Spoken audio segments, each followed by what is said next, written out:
So here's how to zip a file and password protect it. Starting off on your desktop or PC, go over to the file you want to zip and right-click on it. From the options, select Add to Archive. Over here, give your archive a name. Then, go to Archive Format and select Zip. You can also change the other settings from here. Then, click on Set Password to protect the file. Enter a new password and click on OK. After that, click on OK below. You have now successfully zipped this file. You will find the file in your desktop.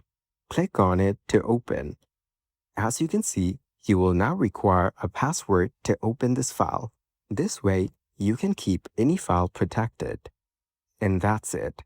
Following these simple steps, you can now easily zip a file and password protect it.